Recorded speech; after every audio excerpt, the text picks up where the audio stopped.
کبھی تاج برطانیہ کا دعویٰ تھا کہ ان کی سلطنت میں سورج غروب نہیں ہوتا۔ دنیا کی 1/4 آبادی اور 50 سے زیادہ ممالک پر برطانیہ کا قبضہ تھا، اور آج حال یہ ہے کہ برطانیہ کا رقبہ پاکستان کے صوبہ پنجاب سے کچھ ہی زیادہ ہے۔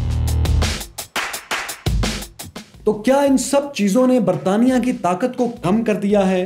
ہاں، اس کی سپر پاور طاقت تو کم ہو گئی ہے، لیکن اقوام متحدہ میں سیکیورٹی کونسل کے مستقل ممبر ہونے کی وجہ سے برطانیہ آج بھی اتنا طاقتور ہے کہ وہ کسی بھی اہم مسئلے کو ویٹو کر کے اثر انداز ہو سکتا ہے۔ اقوام متحدہ نے کسی پر پابندیاں لگانی ہوں یا کہیں فوج تعینات کرنی ہو تو یہ فیصلہ برطانیہ کی مرضی کے بغیر نہیں ہو سکتا۔ برطانیہ کتنی بڑی فوجی طاقت ہے، اس کا اندازہ یوں لگائیں کہ برطانیہ کا دفاعی بجٹ 61 ارب ڈالر سے زیادہ ہوتا ہے، یعنی پاکستانی فوجی بجٹ سے 6 گنا زیادہ۔ برطانوی ایئر فورس کے پاس 200 لڑاکا طیارے ہیں۔ برطانوی بحریہ کے پاس کسی بھی جہاز کو منٹوں میں تباہ کرنے کی صلاحیت موجود ہے، لیکن اس کا سب سے خطرناک ہتھیار ایٹمی آبدوزیں ہیں۔ یہ آبدوزیں ہر وقت برطانیہ کے گرد سمندر میں چکر لگاتی رہتی ہیں اور برطانیہ کی حفاظت کو یقینی بناتی ہیں۔ دوسری طرف اسلحے کی تیاری اور تجارت میں برطانیہ کا دنیا میں 6واں نمبر ہے۔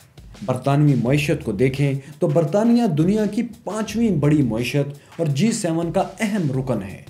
کچھ سال پہلے برطانیہ نے یونان اور آئرلینڈ کو دیوالیہ ہونے سے بھی بچایا تھا۔ برطانیہ کی جغرافیائی اہمیت بھی بہت زیادہ ہے۔ یہ امریکہ، ایشیا اور یورپ کے درمیان ایسی جگہ واقع ہے جہاں یہ ان سب کے لیے ایک چینل اور رابطے کا کام کرتا ہے۔ اکانومسٹ میگزین کے مطابق اگر امریکہ دنیا کی سپر پاور ہے تو برطانیہ سپر سافٹ پاور ہے، کیونکہ برطانیہ اپنی تمام تر طاقت کے باوجود یہ امیج برقرار رکھنے میں کامیاب ہے کہ وہ امریکہ سے زیادہ مہذب ہے۔ لب لباب یہ کہ برطانیہ اتنی بڑی جنگی طاقت تو نہیں کہ وہ تنہا کسی ملک پر حملہ کر کے قبضہ کر سکے، لیکن اتنی بڑی سیاسی طاقت ضرور ہے کہ وہ دنیا کے تمام اہم فیصلوں پر اثر انداز ہونے کی صلاحیت رکھتا ہے، اور اتنی بڑی جنگی طاقت ہے کہ کوئی اس پر حملے کا سوچ بھی نہیں سکتا۔